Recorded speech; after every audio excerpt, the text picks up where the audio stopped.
Hi, I'm Burke McDonald with Schaumburg Heartbeat. I think you're going to find a very interesting segment today. We're talking with Tony Kierna, who's with the Schaumburg Township District Library, and he works with a project called the Veterans History Project. This is a project where they interview veterans that eventually goes to the Library of Congress. Hi, Tony. Welcome to the Schaumburg Heartbeat.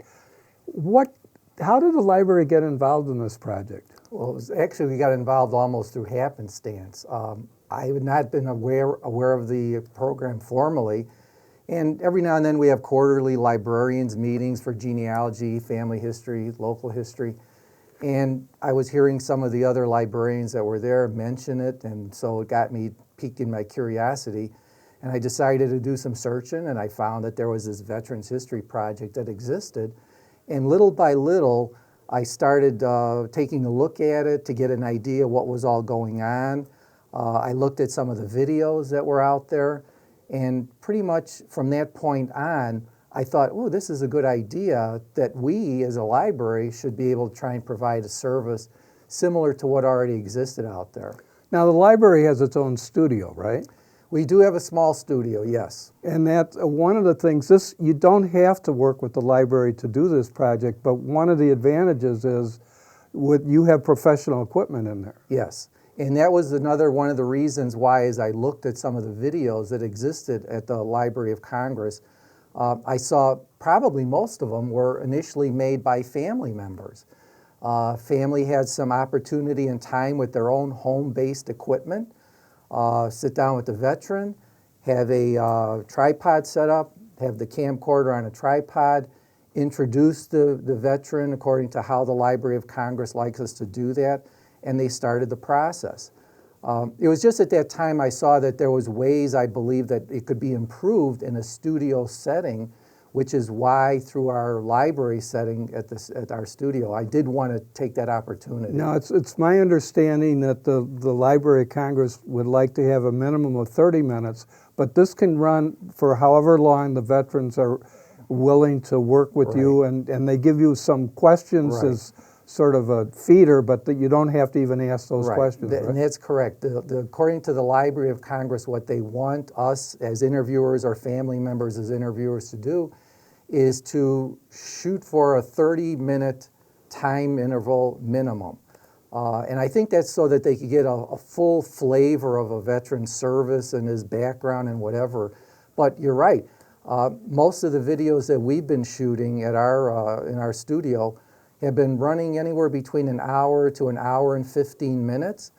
But I've seen videos at the Library of Congress that they're like 8 chapters worth of hours and hours of videos that have been recorded. One of the things that I know you do is you ask the veterans to bring in, if they have photos or any memorabilia or so on, and bring them with them, and then you set the shot in a way that you can either put it right behind you or put it up on camera, put it up on the screen so you can visually see what they're talking about, right? Yeah, that's correct. And again, I sort of got that feeling from looking at some of the videos at the Library of Congress. For the vast majority of the videos, it was a straight up interview. You know, the family member or a librarian was maybe interviewing the person. The video was recorded, and the video as is was sent in. But that's an important thing for the Library of Congress, because the recording itself with the veteran has to be unedited. Right, that's their guidelines, that they do not want anybody adding in, changing the verbiage that was done by the veteran at that point. All right, so once you finish this, it gets sent to the Library of Congress, and then can the veteran access it, or can the public access it? Actually, we do it a little bit even better than just getting it to the Library of Congress, because part of the process is, as you've mentioned, I'll take the time, if the veteran has photographs and they're usable, we'll take that, edit it into the video, and oftentimes it's amazing how the photos that they have, without predetermining this, match oftentimes their conversation during the interview, so it actually comes up at a very appropriate time that we do that. Okay, and then is there any other preparation that the veteran needs or information? We'll talk at the end of the program on how to get started with this. but is there anything else that they need to bring in when they come in and see you? Actually, what I try to do, and I think this may be different than other interviews, I actually try to meet the veteran for a time period before we ever even do the interview, because I think it benefits me and it benefits the veteran rather than doing this all on one day without ever having met the veteran. I do ask them, we talk the story, we ask their background. If they do have photographs, I do ask them to bring them in. We can review them. I like to look at it to get an idea already in advance of what would be something good that could be used for enhancing their story. Okay, we have a couple veterans that you have interviewed, and we'd like to bring them on set and talk about what the experience was like for them. Sure. Okay? Thank you. Okay.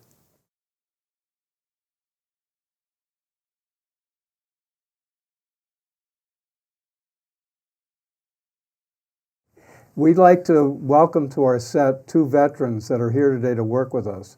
One is from the Marine Corps and one is from the Army.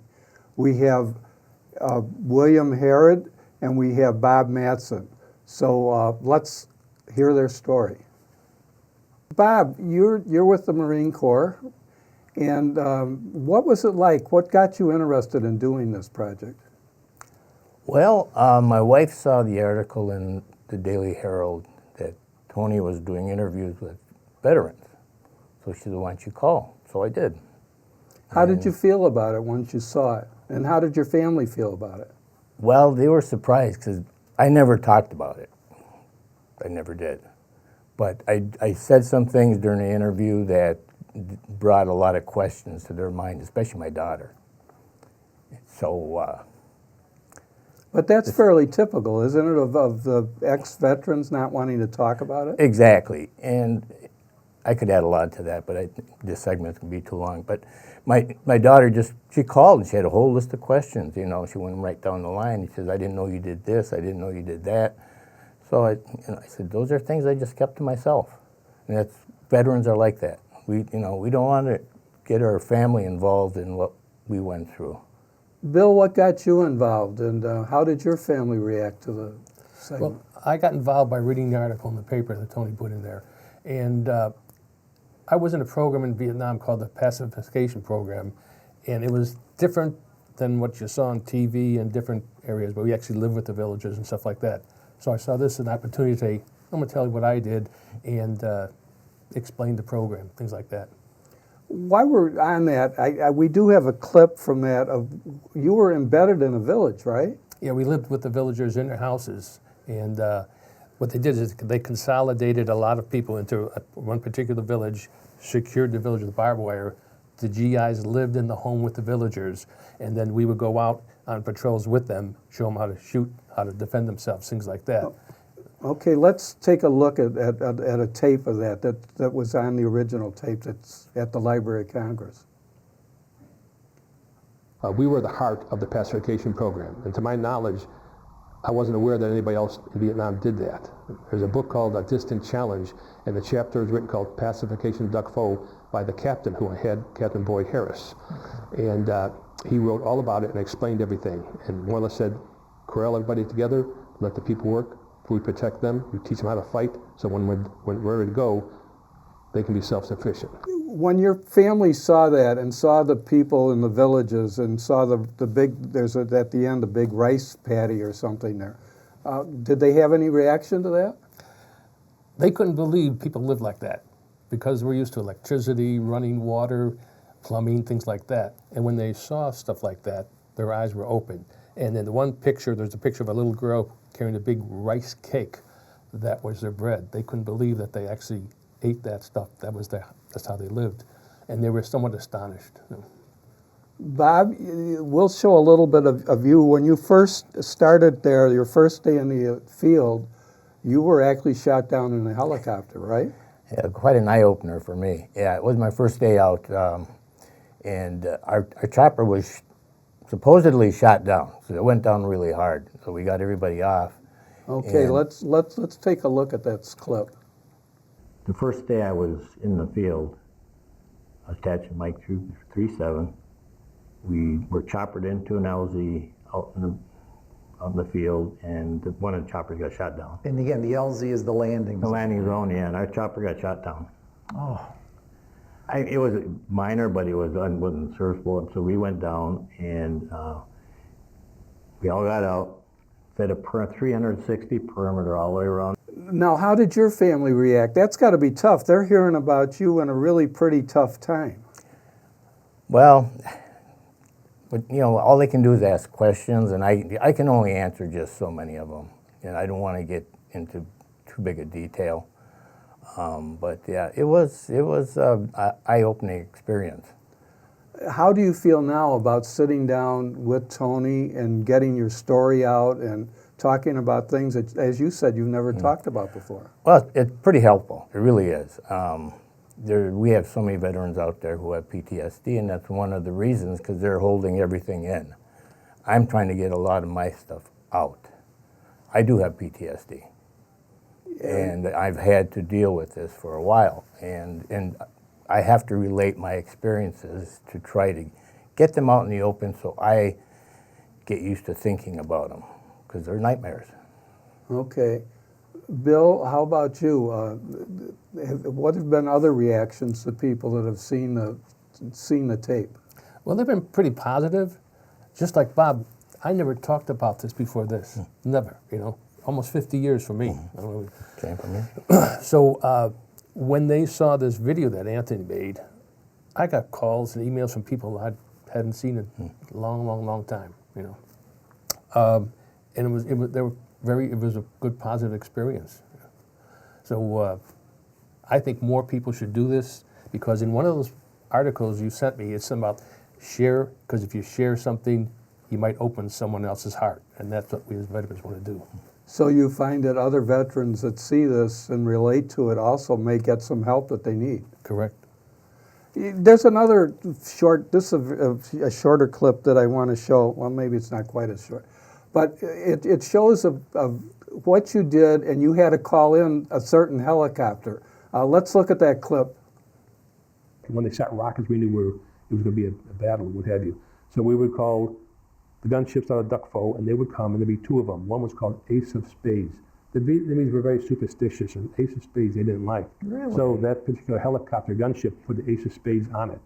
So it would come from Duck Foe, and we would be shooting, what have you, and then the helicopter would come around, and he would just completely annihilate anything around their circle. Then he would leave, and the other guy who was up here came down, and he took his place. okay. So they basically worked the perimeter Right. for wherever it was, to obviously so that it wouldn't protect you guys on the inside Correct. of the perimeter. Now, you said that the Vietnamese were a little suspicious, and you brought in the Ace of Spades, I believe, helicopter, Right. and that worried them when they saw that coming? Big time. Ace of Spades was a gunship, and what the Army did is they painted different things on them, and they had teeth on them, and they put the Ace of Spades, which is very superstitious to the Vietnamese. And we were in a village here, and we would periodically get hit by the Viet Cong. And when the got really bad, we'd call in Ace of Spades, and they would come in and they would just annihilate everything around our village. And that was a lifesaver. But when they saw that thing coming, they usually deed him out or walked the other way. And again, now when your family saw that, what was their reaction? My mother said, "Thanks for what you're doing, but don't take any chances." I had gotten the Bronze Star for Valor for combat, what have you, and I sent all that stuff home. The only people know about that were my mother, my father, and my sister.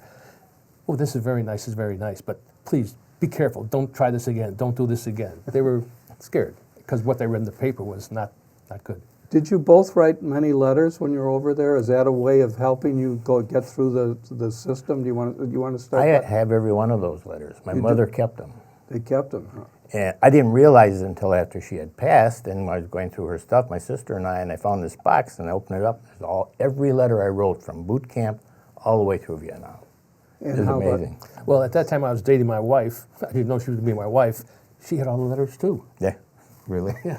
And do you go back and look at them ever? Yeah, I do. And I go back and I look at things that happened, and then I look at the letter that I wrote, because I would write every maybe 2 weeks. And it was like amazing. I was saying this might happen here, and then all of a sudden, in reality, it did. I wouldn't have remembered that if it wasn't for those letters, Bob? My thing is, I never told my mother what was happening, or my father. I didn't. I didn't want Right, them you to didn't want them worry. to know. So I sugarcoated everything. But it was fine. It was really great to go back and read some of the stuff I wrote. And you remember what was actually Oh, going on. yes, I remember everything. You know, you bring up an important point. We have one other short clip here, and that's friendships in the military. Can we look at that clip? How about friendship and camaraderie with your fellow soldiers there? It was good because you were tight, because in combat you got to rely on your friends, what have you. You got to have your back. The only problem with Vietnam is there was a constant rotation of people. You could have come in with 6 guys, and then some of those guys would get wounded, what have you, or they go in different squads and you never see them. Okay, it's not like everybody came in and everybody left together. There was a constant. You had 30 days or 60 days. You come and you get somebody brand new. Okay, you said that was, and you're looking at it, you can see how emotional you got when Tony asked you that question. That's really, really a tough thing, is trying to create a friendship, but yet knowing that you better not get too close. I was warned about that before I even got over there from friends of mine who had already been in country, and they just said, you know what, try not to make too many friends, Yeah, because you're going to lose those friends. And they're right. You are. So I was fortunate. I was attached to many different companies because I was with intelligence. So I'd spend maybe 2 or 4 weeks with a company, and I'd get to know everybody, but I never made close friends. Never. Can you both tell us, or tell the audience here, what you would suggest that why they should participate in this program? Education, know that war is not good, and this is what can happen, which is what does happen, and use this and share it and learn from it. Anything we can tell these people to help them learn and do other things to better themselves. That's why we're here. Yeah. The same thing? Yeah. Now, Tony, when they're doing this is non-cut. You can't tell them to stop in the middle of it, because you got to send the whole thing in, right? Yeah, I mean, basically all the verbiage that they conveyed during the interview, the Library of Congress does not want any of that edited. Okay, so that and people need to be aware of the fact that when they participate in this, that it's going to go out exactly like they taped it. Yeah, other than when we have the opportunity to include photographs, because that is part of the editing process. We're not editing the speaking part, but we're incorporating in during various parts of the interview through video editing, photographs that they provided that we were able to use, and it's really spread out throughout the entirety of a lot of the interview, which I think adds a lot more to the quality of the video itself. Do you guys have anything else that you want to add so the people that are looking at this know about that they might not be aware of? You give me that little smirk. I have a lot of things I could say. But when I came home, you know how we were treated. I think everybody knows how we were treated. Yeah, it was a tough time, It was a especially tough the time. Vietnam War. Now it's changed. Actually, we're getting people coming up to us and saying, thank you for your service. And they know we're Vietnam veterans. It means a lot to us, a lot. Back then, it was really tough. And we got spit at, called all kinds of names. You probably went through the same thing. And we came in the airport. I mean, it was crazy. Tony, this has been amazing, listening to the stories and listening to what they went through. If somebody is interested in doing this, which I think their family would enjoy seeing, how would they go about making connections with you? They can contact me directly at the library, 847-923-3390. They can connect me by even going to our library's website. Actually go to the Veterans History Project part of our website, and there's a contact me form there that I would get the same information that way too. Now, when they come, can they bring a guest with them that's in the room to give them some comfort? Yeah, we've had the opportunity in our small studio. We do limit it to about 3 to 4 people at the most, and it depends on the veteran. The invitation is always there. If they do want to bring a family member in, a friend to come in, We do not interview that person. They're just in the background, as you said, for support and just for being there to see what's going on. And so, yeah, we would encourage that if the veteran would like to have that happen when he's doing the interview. Thank you for your time. Thank you.